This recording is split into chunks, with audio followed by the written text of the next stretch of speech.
하늘의 문을 여소서 이곳을 주목하소서.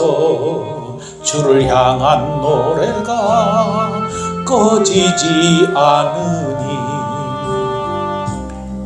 하늘을 열고 보소서. 이곳에 임재하소서. 주님을 기다립니다.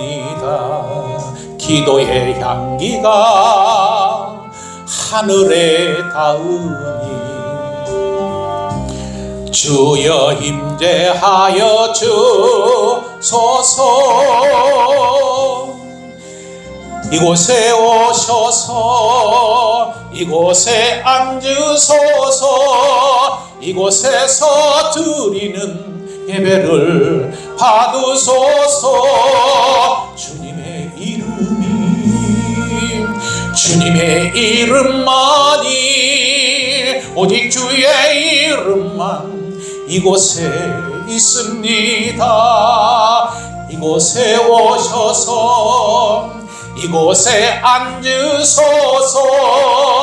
이곳에서 드리는 예배를 받으소서.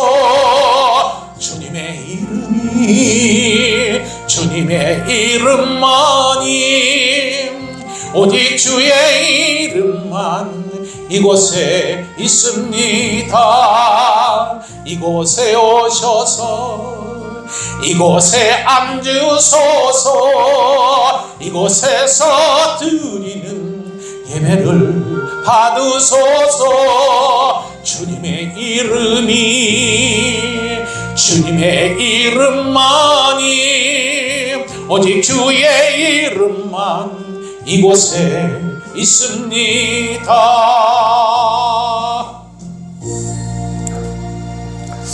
할렐루야.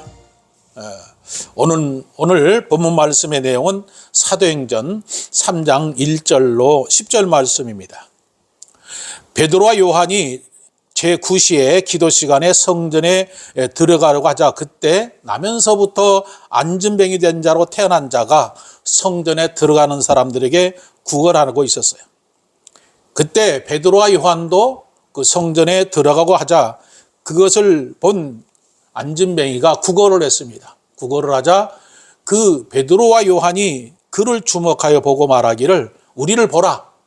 그렇게 말하니까 그 안진뱅이가 무엇을 얻을까 하고 그들을 쳐다보는데 그때 베드로가 말하기를 가로되 은과 금은 내게 없지만은 내게 있는 것으로 내게 주노라 라고 하면서 곧 나사렛 예수 그리스도 이름으로 걸으라 그렇게 말을 하고 그 오른손을 잡아서 일으키니까 발과 발목이 힘을 얻고 그리고 일어서서 걷고 뛰기도 하면서 하나님을 찬미하고 성전에 한 번도 들어가 본 일이 없는 그 사람이 성전으로 들어갔다. 그리고 그것을 본 많은 사람들이 하나님을 찬미하고 그리고 그것을 심히 기이 여겼다라는 것이 오늘 본문 말씀의 내용입니다. 나면서부터 안진뱅이로 태어난 사람, 그 사람이 어떻게 이렇게 일어서서 걷고 뛰기도 하고 하나님을 찬양하고 하나님께 영광을 돌리는 기적이 일어나는가?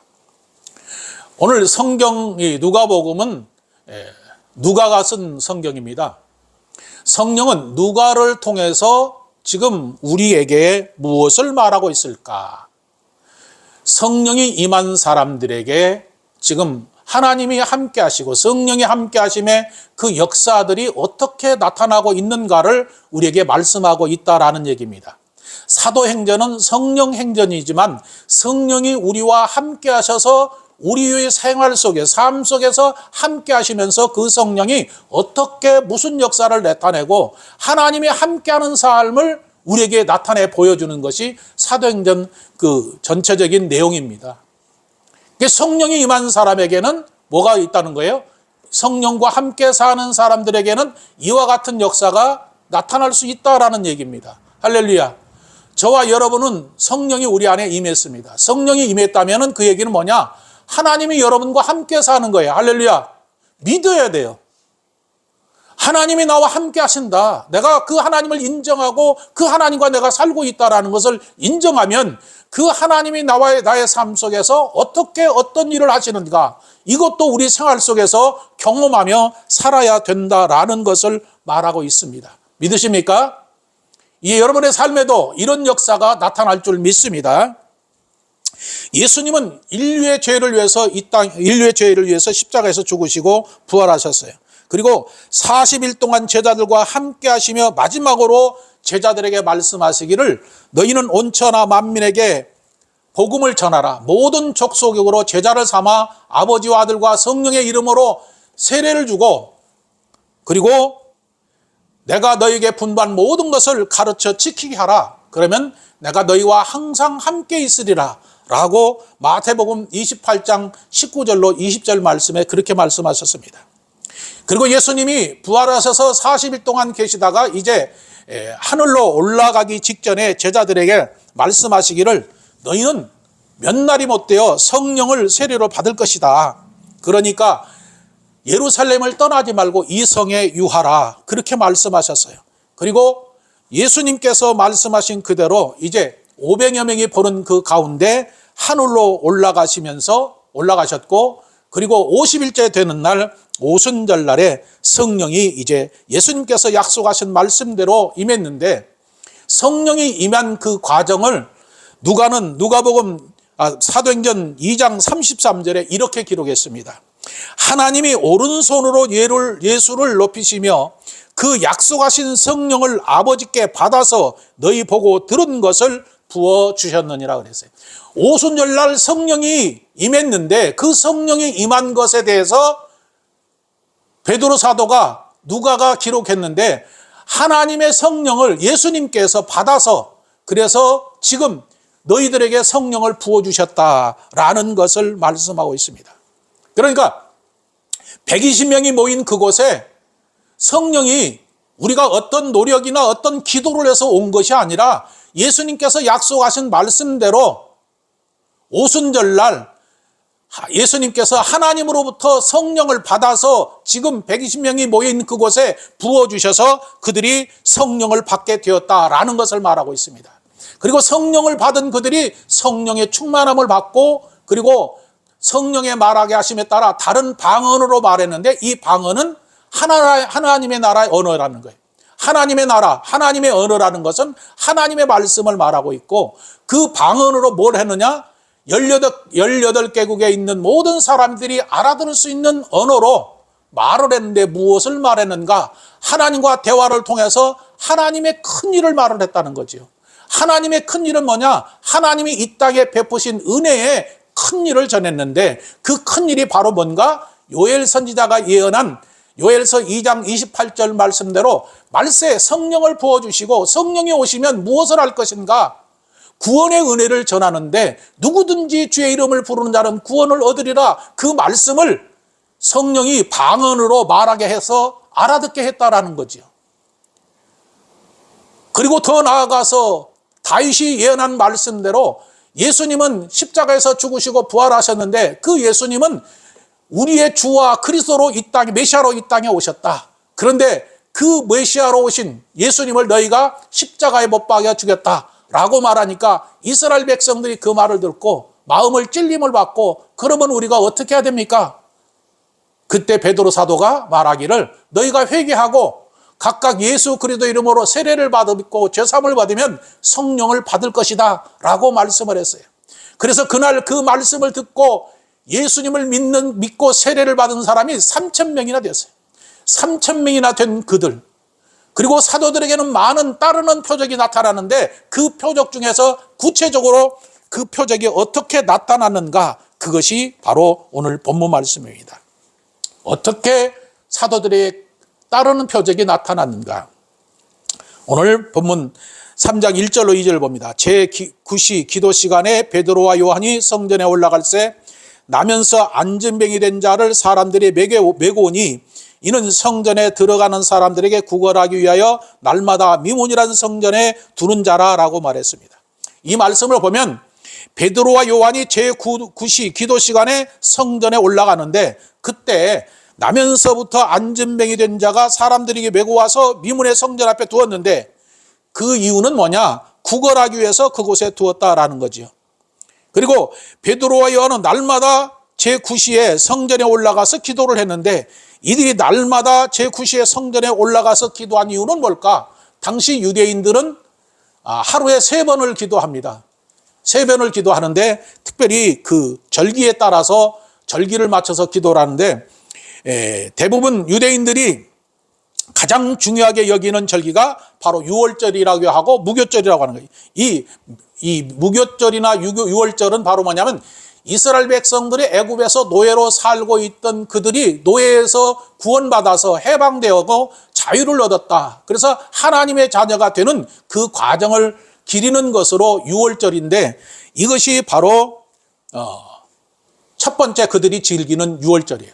그래서 첫 번째 절기는 유월절이고 그 다음에 그들이 드리는 절기가 바로 칠칠절이라고 하고 맥추절이라고 하고 오순절이라고 하는데 이 오순절 날은 바로 뭘 의미하는가? 성령의 강림을 의미한다. 그 말이에요. 무슨 얘기냐면 구원받은 사람들에게 하나님의 성령이 임하고 성령이 임한 그들에게 하나님의 성전이 되는 그 과정을 절기로 이렇게 표현을 했는데 그래서 50일째 되는 날 오순절을 말하고 있고 그리고 마지막 세 번째 절기는 추수 칠칠절 칠칠절이라기도 하고 초막절이라고 하기도 장막절이라는 것인데 바로 이것은 물건을 이제 곡식을 거둬들여서 수장한다 모아둔다라는 뜻도 있지만 그 뜻이 아니라 하나님의 성전이 되었다라는 뜻에서 이 3대 절기를 이스라엘 백성들은 다 즐기는 거예요. 그리고 기도 시간에는 제6시, 제3시, 그 다음에 6시, 그 다음에 9시 이렇게 기도를 하는데 하루에 3번 드리는데 제3시는 오전 9시가 되고 제9시는 우리 시간으로 오후 12시가 되고 제9시는 오후 3시에 이렇게 기도를 드리는 거예요. 그러니까 이 베드로와 요한이 지금 제9시에 기도하러 갔다 그 얘기는 오후 3시에 지금 그 성전에 기도하러 올라갔다라는 거지요. 그래서 성전에 올라갔는데 그때 어떻게 됐는가? 3절에 보니까 그가 베드로와 요한이 성전에 들어감을 보고 구걸하거늘 그렇게 됐어요. 나면서부터 안진뱅이로 태어난 사람이 날마다 성전 미문에서 구걸을 했고 베드로와 요한도 마찬가지로 많은 사람들과 예수님을 믿는 사람들, 유대인들 이 사람들이 3시, 제3시, 제6시, 제9시에 기도하는 것처럼 이들도 성전에 들어가서 기도하러 갔는데 그때 구걸하는 그 안진뱅이가 구걸을 했다 그래요. 그래서 앉아서 구걸하는데 어떤 사람은 돈이 없으니까 주지 않는 것도 있지만은 구걸하고 있으니까 그 사람에게 돈 몇 푼 던져주는 사람도 있고 또 그렇게 했다라는 거죠.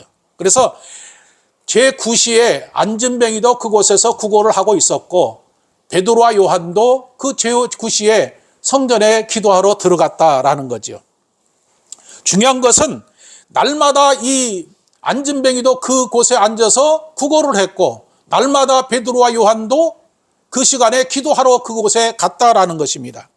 그런데 중요한 것은 나면서부터 안진뱅이 된 자, 이 사람은 과연 어떤 사람일까? 나면서부터 안진뱅이가 됐다. 그러니까 나면서부터 안진뱅이가 되었다면 장애를 가지고 뱃속에서 나올 때부터 장애를 가지고 태어났다라는 거예요. 그러니까 이미 뱃속에서부터 나서 어떤 장애를 뵌 게 아니라 엄마 뱃속에서부터 장애로 그렇게 잉태가 되었고 그렇게 이 세상에 태어났다라는 거죠. 그럼 문제는 왜 이 안진뱅이가 왜 이렇게 안진뱅이로 태어났을까요? 나면서부터. 자, 어떤 사람은 소경으로 태어난 사람도 있고 어떤 사람은 어떻습니까? 허리에 장애를 입고 태어난 사람도 있고 여러 가지 장애인들이 있어요. 그죠? 그럼 이 사람들은 왜 이렇게 태어났을까요? 한번 생각해 보세요. 우리는 멀쩡하게 태어났지만 그렇지 않고 그렇게 그 장애를 입고 태어난 사람들이 있어요. 그 사람들이 왜 그랬을까? 어느 날 그 소경으로 태어난 사람을 보고 제자들이 예수님께 묻는 거예요. 선생님, 저 사람이 소경으로 태어났는데 태어날 때부터 소경으로 태어났는데 저 사람 죄 때문에 저렇게 태어났습니까? 아니면 그 부모의 죄 때문에 저 사람이 소경으로 태어났습니까? 그렇게 물으니까 예수님께서 말하기를 그 사람의 죄도 그 부모의 죄도 아니다. 하나님께서 하시고자 하는 일을 하기 위해서 그렇게 태어났다. 그렇게 말씀을 했어요. 자, 제자들은 소경으로 태어난 사람이나 안진뱅이로 태어난 사람이 왜 저렇게 태어났느냐라고 물었는데 혹시 저 사람이 죄 때문에 그렇게 태어났습니까? 그 부모의 죄 때문에 그렇게 태어났습니까? 라고 물었어요. 그런데 예수님은 뭐라고 말씀하시는가? 그것이 아니라 그를 통해서 하나님이 하시고자 하는 일을 나타내기 위함이다 라고 말을 했어요. 예수님께서 이 말씀을 이렇게 하신 이유는 뭘까? 이 세상의 모든 사람들은 어떻게 됩니까? 아담의 불순종의 죄를 짓고 그 죄로 인하여 죄가 세상에 들어오고 우리 모든 사람이 죄를 짓고 그 죄로 인해서 저주를 받고 질병으로 죽음에 이르게 되었어요. 성경은 아담 한 사람의 불순종의 죄로 죄가 세상에 들어오고 죄로 인해서 사망에 이르렀다라는 것을 로마서 5장 12절에 말씀하고 있습니다. 무슨 말씀인가? 이 세상의 모든 사람들이 죄를 지었고 죄 때문에 질병도 생기고 여러 가지 모든 것들이 죽음의 원인이 될 수 있는 모든 것들이 다 죄의 저주를 인해서 그렇게 되었다라는 거죠. 문제는 예수님께서 왜 이 얘기를 하셨는가? 당시 유대인들은 소경이나 절뚝발이나 또 병든 자나 가난한 자나 또 약한 자나 신체 불구자들 그리고 결혼을 했는데도 자식을 낳지 못했다든가 이런 것들은 다 뭐냐? 하나님으로부터 저주를 받아서 안진뱅이로 태어나고 절뚝발이로 태어나고 뭐 여러 가지 문둥병도 걸리고 이런 것들이 다 하나님의 저주로 인해서 그렇게 되었다라고 하면서 그들을 어떻게 했는가? 격리했다라는 거죠. 격리했어요. 그 격리해야 될 대상이 아니라 사실은 이들을 돌아봐야 될 대상인데 격리시킨 것을 보시고 예수님께서 지금 그 얘기하는 거예요. 저 사람들은 너희가 돌봐줘야 할 대상이지 너희가 버리고 격리해야 될 그런 대상은 아니다라는 것을 말하는 거지요. 그것을 알고 있는 바울 사도는 디모데전서 2장 4절에서 하나님은 모든 사람이 구원받기를 원하고 진리를 알기를 원한다라고 말하는 거예요. 무슨 얘기냐면 이 세상에 태어난 모든 사람은 질병으로 죽기도 하고 장애를 갖고 태어나기도 하고 모든 사람들이 어때요? 그 모든 것들이 죄 때문에 그렇다는 것을 얘기하는 거예요. 그런데 특별히 유대인들이 그들을 격리하고 이렇게 하기 때문에 그들을 지금 저 사람이 저 사람 죄 때문이야. 너희 부모 죄 때문이야. 그러면은 그 사람들이 어떻게 하겠습니까? 계속해서 저주를 할 거 아니에요. 그런데 하나님은 그게 아니라 모든 사람이 구원받기를 원하는 것이 하나님의 본뜻이다라는 거예요. 그러니까 예수님이 하신 말씀도 그런 거예요. 저들에게서 하고시고자 하는 일을 나타낸다는 건 하나님이 저들을 구원하기 원하는 것이다. 저들이 태어난 것, 죄로 인해서 저주를 받아서 모든 사람이 이렇게 됐는데 하나님이 하시고자 하는 일은 예수님을 통해서 그들을 구원하는 것이 하나님의 뜻이지 그들을 격리해서 돌봐주지 않는 그런 대상이 아니다라는 것을 말하고 있다라는 것입니다. 예수님께서 이 땅에 오신 것은 그것 때문에 오셨어요. 모든 사람이 죄로 인해서 저주를 받고 어떤 사람은 장애로 태어나기도 하고 어떤 사람은 소경으로 태어날 수도 있고 여러 가지 모든 것들이 다 있어요. 그런데 그 모든 것들이 네가 죄를 져서 그렇게 태어났다라고 말할 수 없는 거예요. 그것을 말하지 않고 모든 사람이 구원의 대상이다라는 것을 포괄적으로 말씀하시는 거예요. 믿으십니까? 우리가 몸은 멀쩡해도 다른 것에 장애가 있는 사람이 있어요. 그죠? 또 몸이 장애가 있지만 다른 것은 정상적인 사람들이 많이 있다 이 말이에요. 그런 것을 우리가 격리해서 이 사람은 이렇고 저 사람은 저렇다, 죄 때문에 이렇다 저렇다 얘기할 수 없다라는 거예요. 믿으십니까? 그래서 예수님이 이 땅에 오신 것은 포괄적으로 모든 사람을 죄 때문에 저주를 받아서 결과적으로 질병으로 죽던 소경으로 태어나 죽던 안진뱅이로 태어나 죽던 모든 사람이 죽음에 이르게 되었는데 그 사람들의 구원의 대상이지 그 사람들이 격리의 대상이 아니다라는 것을 예수님은 말씀하고 있다라는 거예요. 중요한 것은 이제 예수님께서 이 땅에 오셔서 죄로 인해서 저주를 받아 죽음에 이른 그들을 구원하게 오셔서 이 땅에 오신 그 예수님께서 이제 무엇을 하시는가? 성령을 통해서 믿는 자들, 성령을 통해서 하시고자 하는 일들이 바로 뭔가? 바로 그런 사람들을 그들을 구원하고 그들에게 영원한 생명을 주시기 위해서 예수님이 이 땅에 오셨고 이제 그 일을 성령이 친히 하시게 되었다라는 것을 말씀하고 있습니다. 그래서 예수님은 하나님으로부터 성령을 받아서 그 120명의 성령을 부어주시고 성령의 부음을 받은 성령이 임한 그들이 이제 하나님의 놀라운 일들을 성령과 함께 하게 되었는데 그것이 바로 안진뱅이로 태어난 사람을 일으키는 기적을 행하셨다라는 거예요.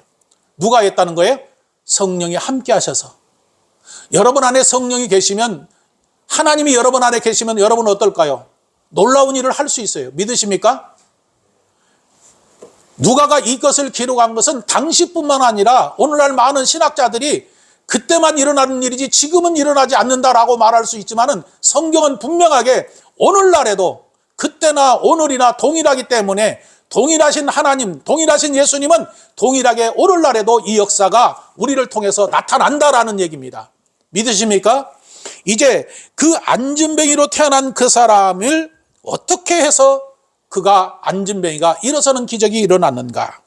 먼저 안진뱅이로 태어난 사람의 삶을 한번 살펴봅니다. 안진뱅이로 태어난 사람은 어떻게 살까요? 한번 생각해 보세요. 안진뱅이로 태어났어요. 자, 처음에 태어났을 때는 자기가 몸에 장애랑을 모를 거예요. 근데 성인이 되면서 보니까 몸에 장애를 입고 무엇인가 할 수 있는 게 없다라는 걸 알았을 겁니다. 그래서 거기에 뭐가 있습니까? 마음적으로, 정신적으로 여러 가지 고통이 있었어요. 삶에 대한 것. 이 사람의 삶은 어떨까요? 어찌 보면 다른 사람의 도움이 없이는 전혀 살 수 없는 그런 사람이에요. 성경은 이 사람의 기구한 그 삶에 대해서 뭐라고 말하는가? 나면서 안진뱅이 된 자를 사람들이 메고 왔다 그랬어요. 메고 왔다라는 얘기는 혼자 이렇게 업고 왔다라는 뜻이 아니라 뭔가가 같이 이렇게 한두 사람이 더 이렇게 해서 메고 왔다라는 거죠. 그러면 결과적으로 다리가 안진뱅이였기 때문에 여러분 한번 생각해 보세요. 이 안진뱅이를 업을 수 있는 게 없어요. 예전에 제가 장애자 그 봉사를 할 때 이 다리가 이렇게 붙어 있는 사람이니까 이게 업기가 곤란해요. 그러니까 어쩔 수 없이 이렇게 들 것이나 해서 한 것처럼 이 사람도 그랬다. 그러니까 그 사람의 삶이 구걸해서 먹고 살아야 되는데 그것도 구걸해서 먹고 살아야 되는데 성전 비문이라는 곳에 자리를 잡아서 매일같이 그 메고 오는 사람들이 있어서 메워오고 또 메워가고 그랬다는 거죠. 메워왔다는 것은 다시 메워갔다라는 얘기예요. 그러니까 안진뱅이는 혼자 먹고 살 수 있는 게 아니라 거기 가서 이 사람들이 데려다 주면 거기 가서 앉아서 구걸을 하고 그 사람이 또 이제 데리고 가면 또 가고 그 다음 날도 또 그 사람들이 오면 그 사람들이 같이 가는 거예요. 자, 이 사람은 그 도움이 없이는 살 수 없는 사람이에요. 그런데 이 사람을 한번 생각해 보세요. 사람은 유익이 없으면 아무것도 안 도와줍니다. 안진뱅이를 그곳에 데려다 주고 데리고 가는 사람, 그 사람 자기에게 유익이 없으면 공짜로 할 사람이 있어요, 없어요? 있어요, 없어요? 없어요. 왜? 그 안진뱅이를 매일같이 뭐 자기 힘들어서 데려다 주고 데려오고 하겠어요. 그게 아니라 결과적으로 안진뱅이가 그곳에서 구걸하면 그 구걸하는 돈을 가지고 안진뱅이도 먹고 살고 그 메고 오는 사람들도 얼마를 줘야 될 거 아니에요. 삭스를 줘야지 누가 하겠냐 이 말이에요. 그러니까 결과적으로 뭐냐면 공생관계가 된 거예요. 왜? 이 사람은 데려다가 안진뱅이다 그거 먹을 것 구걸을 해야 되고 데려오면 또 이 사람 데려가야 되니까 왔다 갈 때 그 비용도 그 사람도 줘야 되고 그런 삶이다라는 거예요. 여기서 우리가 영적으로 이것을 보면 무엇을 말하는가? 안진뱅이가 아무것도 할 수 없다라는 거예요. 다리가 죽어 있다 이 말이에요. 그죠? 죽어 있다라는 거예요. 살지 않았다라는 거예요. 살았으면 움직이는 건데 움직이지 못하니까 죽어 있는 거란 말이에요. 그러면 영적으로 뭘 말하고 있는가? 이 사람은 전혀 다른 사람의 도움이 없이는 살 수 없는 사람이라는 것을 말하는 거예요. 그럼 오늘 우리는 어떨까요? 오늘 우리도 누구의 도움이 없이는 절대로 살 수가 없다. 그래 우리의 절대 도움을 주신 분이 누구냐? 예수님이라는 거죠. 예수님이 없으면 우리는 사람이 못 살아요. 못 사는 거예요. 생명으로 살 수가 없다라는 거예요. 죄로 인해서 죽음에 이른 우리들이 살 수 있는 것은 오직 예수님밖에 없는 거예요. 예수님이 아니고서는 살 수가 없어요. 그래서 예수님은 요한복음 15장에서 포도나무 비유를 말씀하시면서 나는 포도나무여 너희는 가지다. 그런데 포도나무에 가지가 붙어 있지 않으면 죽어버린다. 열매도 맺지 못한다. 그렇게 말씀하시고 나서 뭐라고 말씀하신가? 너희가 나를 떠나서는 아무것도 할 수 없다. 살 수 없다라는 거예요. 할렐루야. 여러분이 예수님이 떠나면 살 수 없다라는 거예요. 여러분은 예수님이 여러분의 생명을 살리기 위해서 이 땅에 오셨고, 여러분이 예수님을 믿음으로 영원한 생명을 얻어서 영원히 사는 것이지, 예수님을 떠나서는 여러분이 전혀 살 수 없는 그런 존재라는 거예요. 믿으십니까? 중요한 것은 이 안진뱅이가 구걸을 했어요. 누구한테? 바로 성전에 들어가려는 베드로와 요한에게 구걸을 했어요. 구걸했다라는 것은 이제 자기는 어떤 힘으로 살 수가 없고 타인의 도움으로만 살 수 있는 그런 존재라는 것을 말하고 있다, 그 말입니다. 이 사람에게 다른 사람의 도움이 없이 살 수 없는 이 사람에게 꿈이 있을까요? 한번 생각해 보세요. 여러분이 장애를 입었어요. 어떤 장애를 입었는데 혼자 움직일 수가 없어요. 살 수가 없어요. 그러면 여러분 희망이 있습니까? 소망이 있습니까? 없습니까? 예? 소망 없어요. 그렇잖아요. 어떤 사람은 그걸 비관해서 자살한 사람도 있지만은 소망이 없어요. 왜? 안진뱅이로 이렇게 일평생을 살아가야 되는데 그거 어떤 꿈이나 비전이 있겠어요? 다른 사람이 도움이 없이는 살 수가 없는데. 그런데 그 절대 절망 가운데 있는 그 사람에게 새로운 삶의 상을 열어줬는데 그가 누군가? 3절을 다시 봅니다. 그가 베드로와 요한이 성전에 들어가려을 보고 구걸했다 그랬어요. 구걸했다. 그래서 구걸하자 그것을 본 베드로와 요한이 어떻게 했는가? 4절을 봅니다. 베드로와 요한으로 더불어 주목하여 가로되 우리를 보라 하니 그랬어요. 자, 베드로와 요한이 뭐라고 말했습니까? 구걸을 하니까 한 분 주십시오라고 구걸을 했는데 베드로 요한이 뭐라고 그랬어요? 뭐라고 그랬습니까? 주목하여 뭐라고 그랬어요? 가로되 우리를 보라 그랬어요. 여기 단어가 세 단어인데 주목하다, 가로되 우리를 보라 그랬어요. 주목하다란 말이 뭘까? 주목하다란 말은 나를 보라 그런 뜻이 아니에요. 우리를 보라라는 그 뜻이 아니었다는 거죠. 무슨 얘기냐면 베드로와 요한이 우리를 주목해서 봐라 그렇게 했는데 여기 앞에 뭐가 있습니까? 가로대란 단어가 있어요. 가로대란 말은 내가 말하는 것이 아니다라는 뜻이에요. 베드로가 말하는 게 아니다 그 말이에요. 내 안에 계신 누가 의해서 너로 하여금 보게 했다 그런 뜻입니다. 그러니까 내가 말하는 게 아니라 내 안에 계신 분이 지금 말하고 있다 그 얘기예요. 그러면 내 안에 계신 분이 누구예요? 성령이란 말이에요. 여러분이 사람을 볼 때 어떻게 봐야 되는가? 예전에는 그냥 봤는데 예수님이 여러분 안에 계시고 성령이 여러분 안에 계시면 사람들의 눈은 보니 달라져야 되는 거예요. 어떻게 달라졌습니까? 자기 눈으로 보지 않았다는 거죠. 내 안에 계신 분으로 의해서 봤다. 그래서 주목하여 보라, 주목하여 가로되 그랬는데 주목하다라는 말은 자세히 보라는 거예요. 누구를? 자기들을. 그러니까 실제로 말하는 것은 뭔가 내 안에 계신 예수님을 봐라 그런 뜻도 있어요. 근데 사실은 어떻게 안 믿는 사람이 내 안에 계신 예수님을 봐라 그렇게 할 수는 없잖아요. 그렇잖아요. 여러분 생각해 보세요. 누구를 만났어요. 안진뱅이를 만났는데 그 사람에게 내 안에 계신 예수님을 봐라 그렇게 하는 사람이 있어요? 없어요? 그러니까 그렇게 하지 않고 누가는 주목하여 보라 그랬어요. 그래서 주목하여 보라 그랬는데 그 주목하여 보다라는 뜻이 무엇인가? 왜 이렇게 말을 했을까? 그것은 예수님께서 제자들을 택하시고 부르실 때 예수님께서 제자들을 주목하여 보았다라는 거죠. 주목해서 봤다라는 것은 뭐냐면은 예수님이 제자를 볼 때 그 사람은 어떤 사람이고 무엇을 알고 어떤 마음을 가지고 있는가 그 사람의 형편과 사정을 다 예수님이 본 것처럼 베드로와 요한도 누구를 다 봤다는 거예요? 이 안진뱅이의 모든 형편과 사정을 다 봤다라는 거예요. 그리고 나서 말하기를 가로대라고 하는데 이건 내가 말하는 게 아니라 사실은 성령이 말하게 하심에 따라 말을 했지만은 당신은 누가 말을 하는 거예요? 베드로가 말하기 때문에 가로대라고 말을 했다라는 거예요. 그리고 나서 말하기를 우리를 보라 그랬어요. 우리를 보라. 이게 우리를 보라라는 말은 그냥 단순하게 보라는 것이 아니라 지금 내 안에 계신 지금 베드로는 지금 그 얘기하는 거예요. 내 안에 계신 성령이 지금 말하게 해서 너에게 말하고 있다. 근데 그 사람은 알아듣지 못하지만 지금 베드로는 그 얘기를 하는 거예요. 뭐라고? 내 안에 계신 예수님이 있다. 그 예수님이 지금 성령이 말하게 해서 너에게 말하는데 내가 말하는 그분을 알아라. 그 아분을 알면은 또 알고 경험하게 될 것이다. 그 뜻에서 보라라고 말을 했다는 거예요. 그래서 원어에 보면은 A고 M이라고 되어 있는데 무슨 얘기냐면 베드로 안에 누가 계시다는 거예요? 예수님이 계셨다는 거예요. 예수님이 계시고 그 예수님이 계신 것을 누가 지금 말하는 거예요? 성령이 지금 안진뱅에게 말하기 시작했다라는 거예요. 이게 무슨 얘기냐면 성령의 말하게 하심에 따라 이 말을 하면서 안진뱅이의 그 삶의 고통과 아픔을 다 보았다라는 거예요. 뭐가 달라진 거예요? 베드로와 요한이 보는 시점이 달라졌다는 거예요. 성령을 받기 전에 베드로와 요한, 성령을 받은 이후에 베드로와 요한이 달라졌다는 거예요. 어떻게 달라졌을까요? 성령을 받기 전에는 그들이 성전에 기도하러 올라갔을 거예요. 유대인이니까. 그런데 그때도 봤을 거예요. 여전히 그때도 성전 미문에서 구걸하는 안진뱅이는 그곳에 있었을 거예요. 그런데 성령을 받고 나서부터 이들이 달라졌다라는 얘기예요.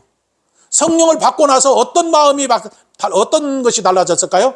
그들의 마음과 생각과 보는 눈, 관점이 달라졌다는 거예요. 어떻게 달라졌어요? 그 안에 예수님이 계시고 성령이 함께 하시면서 예수님의 마음과 예수님의 눈을 가지고 예수님의 생각을, 예수님의 뜻을 그가 갖고 있었다 그 말이에요. 할렐루야.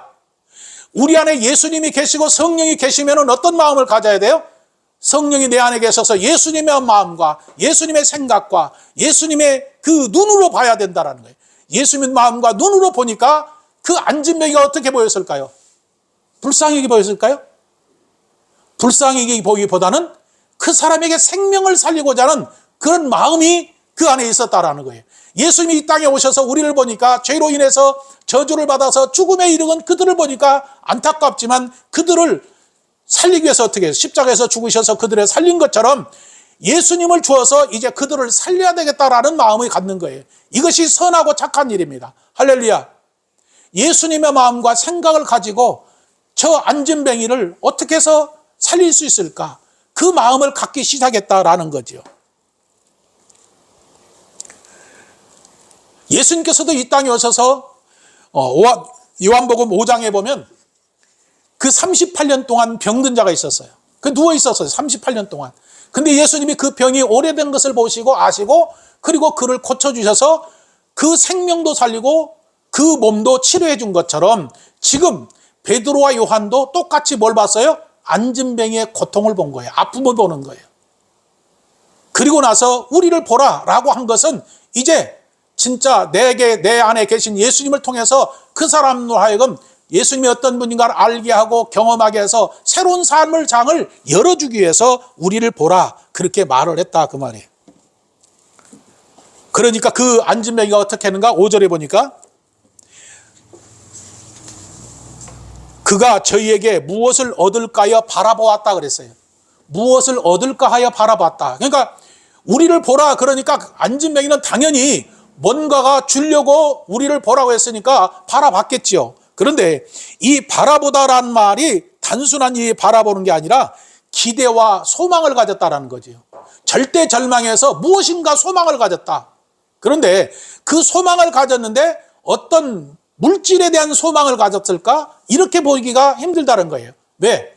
바라봤다라는 것은 돈을 몇 푼 얻으려고 받아본 것이 아니라 돈을 몇 푼 바라보라고 했을 때 돈을 몇 푼 주면 던져주고 가면 끝나는 거잖아요. 그죠? 구걸할 때 한 푼 주십시오. 그러면 돈을 주고 가면 끝나는 건데 바라보라고 했을 때 그것은 달랐다라는 거죠. 그래서 그 바라보았다라는 것은 다른 시각에서 다른 마음에서 기대하고 소망을 가지고 바라보았다 뿐만 아니라 무엇인가를 그들의 마음에 무엇인가 알 수 없는 것을 붙들 수 있도록 그렇게 해줬다라는 거예요. 그러니까 절대 절망에서 소망을 준 거예요. 어떤 소망인가를 이 안진뱅이가 당시 어떤 소망인가를 가졌는지는 우리가 알 수 없지만은 베드로와 요한이 우리를 보라라고 했을 때 바라봤다라는 그 뜻은 단순하게 돈 몇 푼 받는 그것을 말하는 것이 아니라 다른 소망과 기대를 가지고 그들을 붙잡았다 그 말이에요. 그들을. 그러니까 그 마음이 그들에게 향하여 있다라는 거죠. 바로 이것이 복음이라는 거예요. 복음은 뭐냐? 절대 절망에 있는 사람들에게 예수님을 전해서 새로운 소망과 새로운 삶의 비전과 함께 새로운 삶을 살게 해주는 것이 바로 복음이에요. 그러니까 지금 뭘 전하는 거예요? 절대 절망인 안진뱅이에게 지금 이 베드로와 요한은 소망을 주는 거예요. 소망을 주고 비전을 주는 거예요. 새로운 삶의 장을 열어주는 거예요. 중요한 것은 이 안진뱅이와 지금 베드로와 요한의 만남이라는 거죠. 이 만남이 아주 중요했다라는 거예요. 이 만남을 통해서 어떻게 되니까 새로운 삶으로 변화된 삶이 바로 안진뱅이에게 있었다 그 말이에요. 근데 우리의 만남도 참 중요해요. 그래서 우리가 사람들 만날 때 어떻게 만나고 어떻게 해야 되느냐, 이것도 더 중요하다라는 거죠. 중요한 것은 이 안진뱅이가 이제 베드로와 요한을 만나고 국어를 무언가를 얻으려고 쳐다봤을 때 베드로와 요한이 뭐라고 말하는가? 6절을 봅니다. 시작. 베드로가 가로되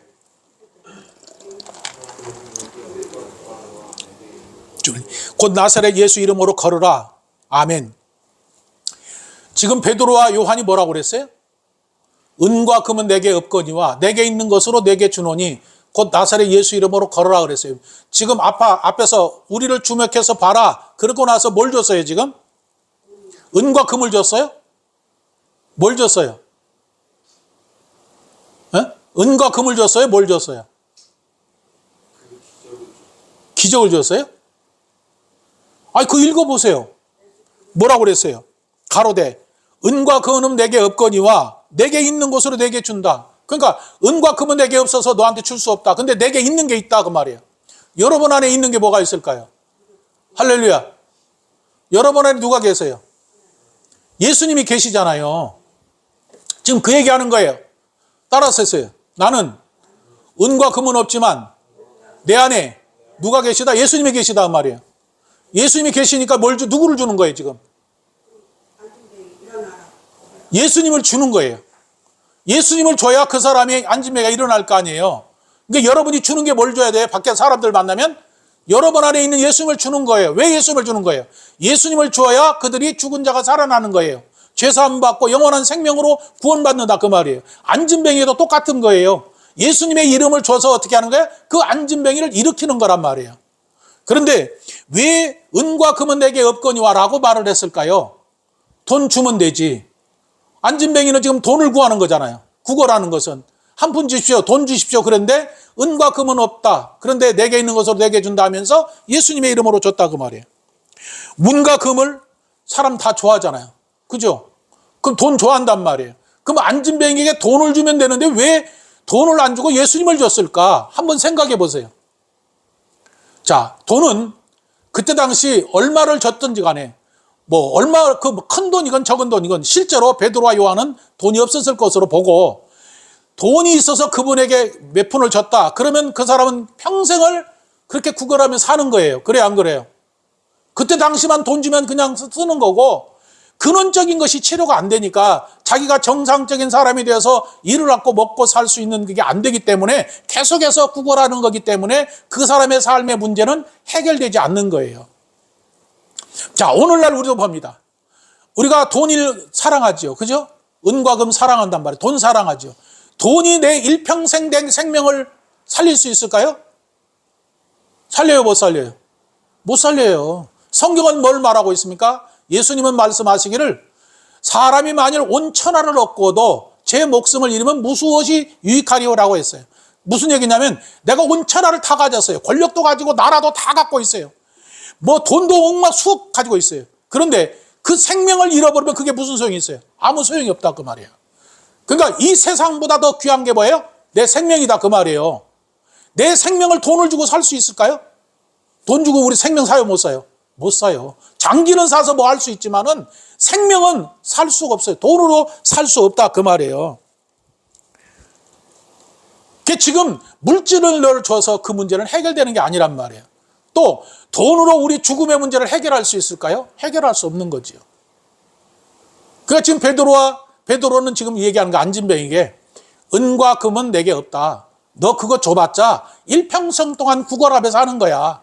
그런데 진짜로 네가 살 수 있는 길이 뭔지 아느냐? 그것은 예수님이 네가 믿음으로 인해서 죄사함 받고 영원한 생명으로 살 뿐만 아니라 네 몸도 고침받는다라는 것을 말하는 거죠.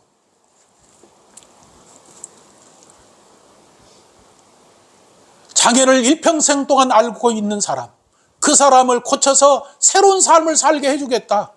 근데 그것이 바로 뭐냐? 다른 게 아니라 예수님이다 그 말이에요. 예수님만이 그렇게 하실 수 있다. 그런데 그래서 예수님이 뭘 말하는 거예요? 예수님은 이 세상의 금은보다도 더 귀하고 보석보다도 귀하고 그 어떤 보다도 귀한 분이 예수님이다라는 것을 지금 알려주는 거예요. 근데 오늘날 우리가 예수 믿는 우리들이 어떨까요? 돈을 더 사랑하잖아요. 예수님을 더 귀하게 여기고 예수님을 보석보다 더 귀하게 여긴 게 아니라 돈을 더 사랑한다 그 말이에요. 할렐루야. 돈은 일순간에 우리 없어지기도 하고 돈은 필요하지만 그것이 삶의 우선순위는 아니다라는 것을 말하는 거죠. 그리고 나서 뭐라고 말합니까? 내게 은과 금은 없다. 그러면서 말씀하기를 예수 그리스도 이름으로 걸어라 그랬어요. 나사렛이라는 것은 예수님이 나사렛에서 태어났다 자랐다라는 뜻에서 나사렛인 거. 진짜 이름은 예수 그리스도라는 거죠. 예수는 뭐예요?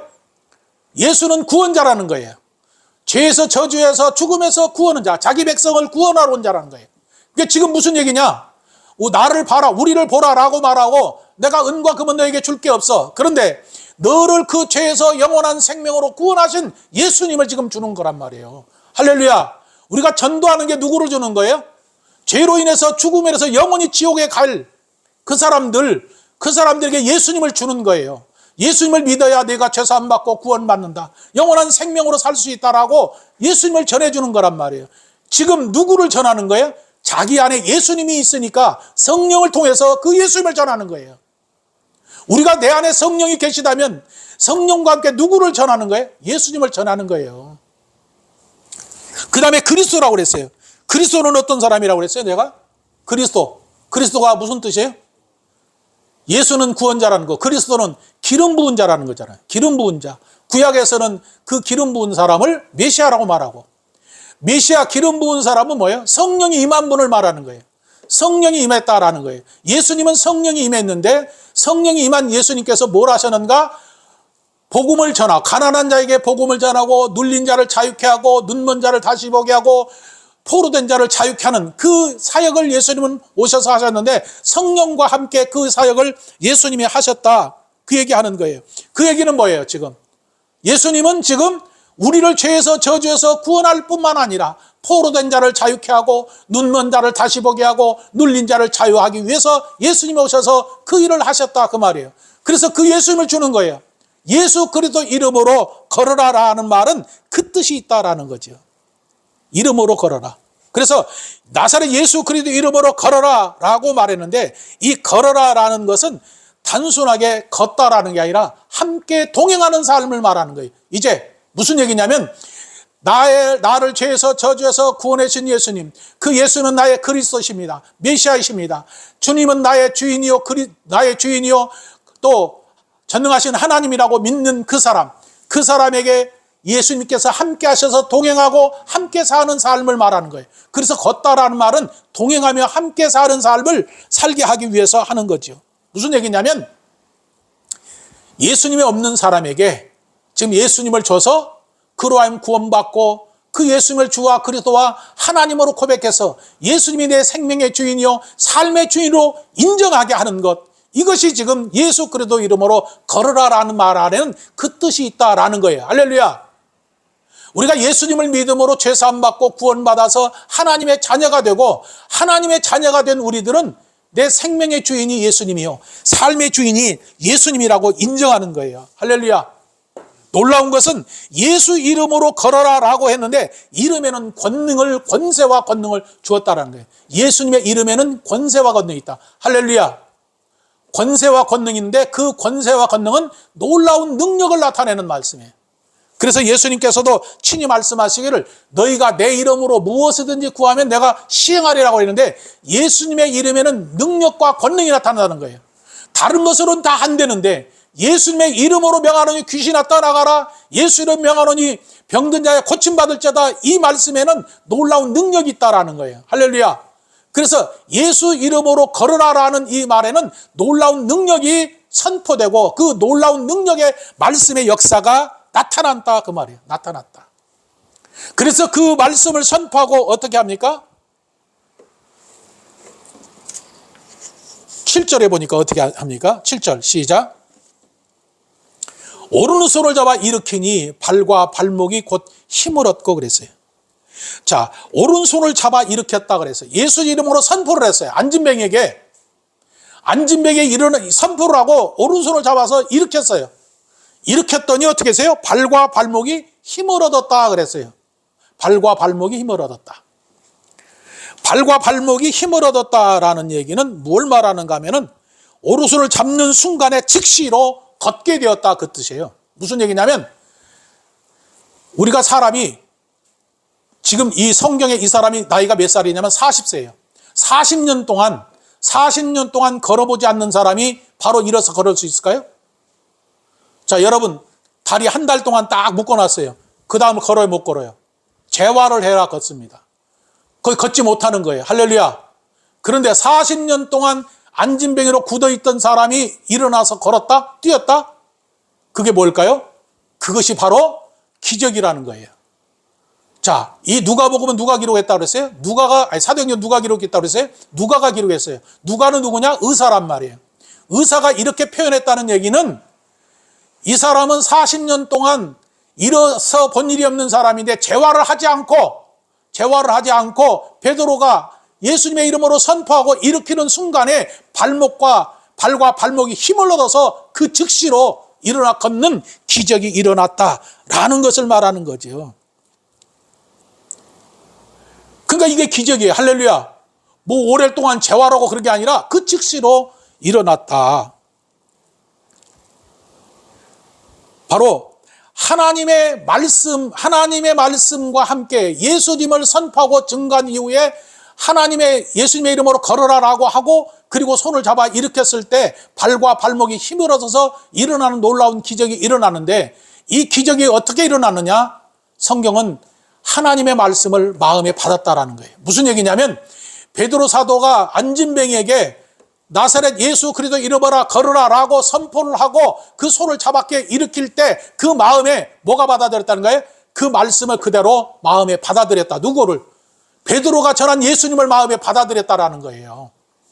그래서 그 기적이 일어난 거예요. 할렐루야. 근데 여러분이 전도할 때 예수님을 주고 예수님의 이름이 예수님을 믿는 믿음이 그 안에 있을 때 여러분이 선포하면 병든 자도 고침받고 구원도 받고 할렐루야.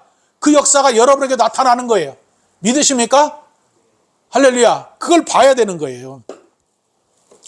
그래서 그것을 경험한 바울 사도는 데살로니가전서 2장 13절에서 하나님의 말씀을 받으니 너희의 하나님 말씀을 마음으로 받으니까 그 믿음의 역사가 너희 속에서 일어났다 그 말이에요.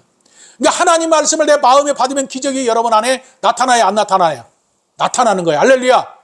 그러니까 여러분이 예수 이름으로 귀신아 떠나가라 라고 했을 때 상대방이 그걸 믿어서 받아들일 때 예수 이름으로 떠나가라면 귀신이 떠나가는 거예요. 할렐루야. 내 안에도 마찬가지예요. 내 안에 악한 영이 있을 때 예수 이름으로 믿음으로 떠나가라라고 선포하면 악한 영이 떠나가는 것입니다. 믿으십니까? 이제 일어났어요. 오늘 손을 잡아 일으키니 어떻게 됐을까요? 8절을 봅니다. 시작.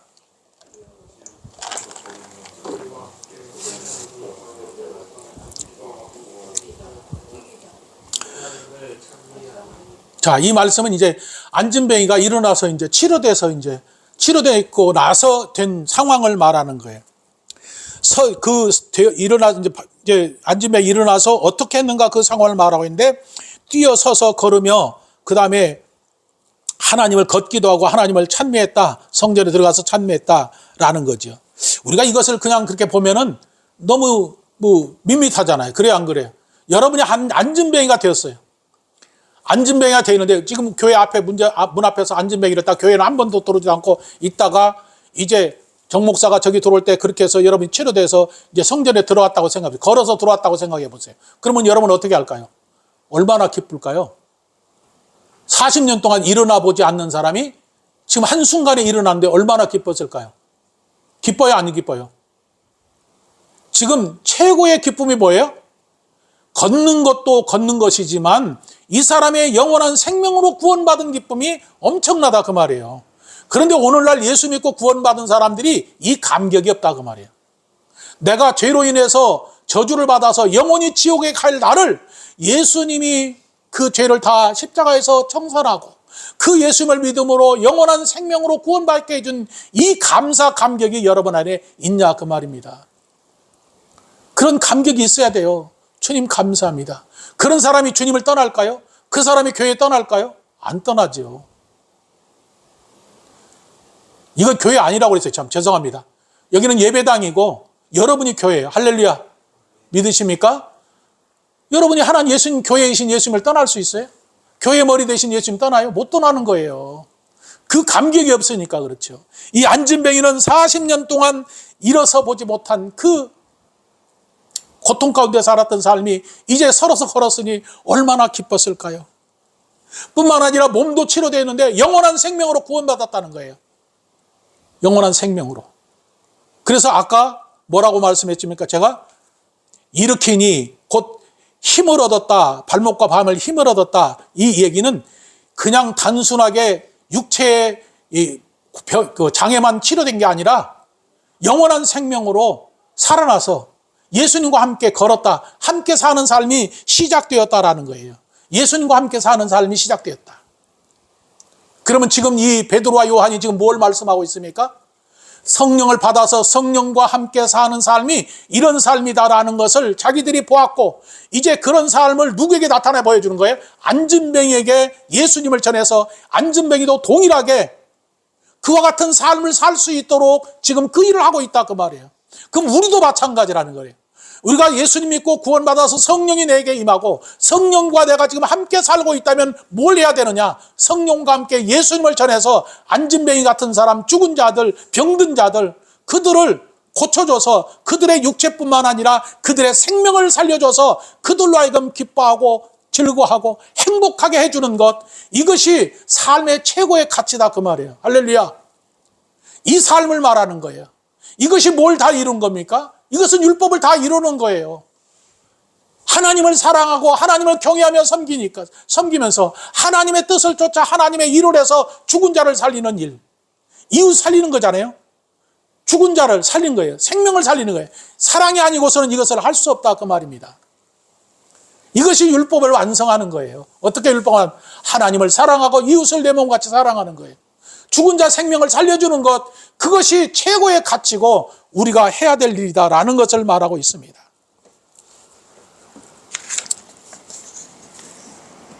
그랬더니 어떻게 됩니까?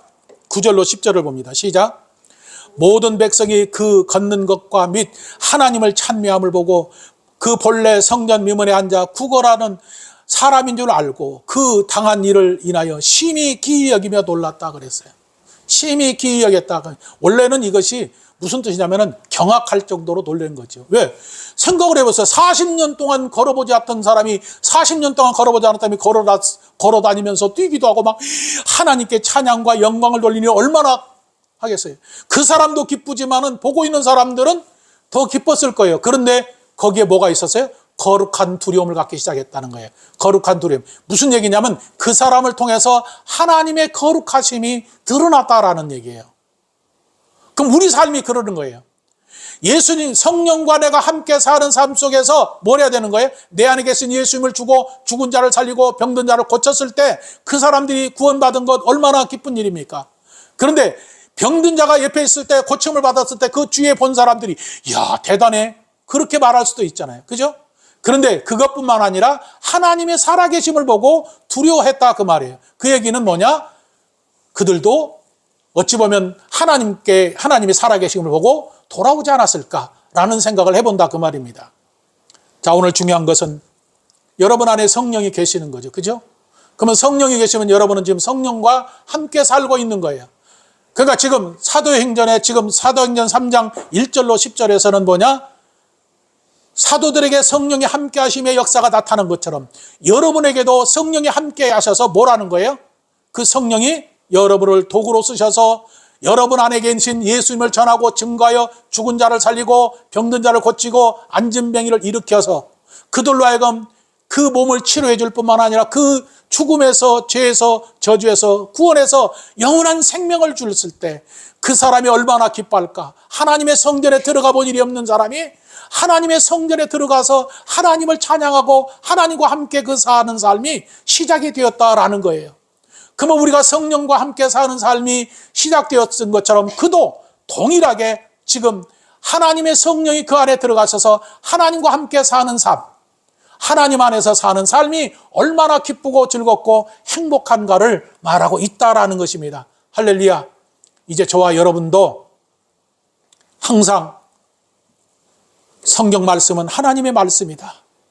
그리고 이 말씀은 내가 믿으면 그 말씀의 역사가 나타난다는 사실을 믿고 성령과 함께 예수님을 전하고 증거할 때 하나님의 함께 하시는 표적이 여러분에게 나타날 줄 믿습니다. 기도드립니다.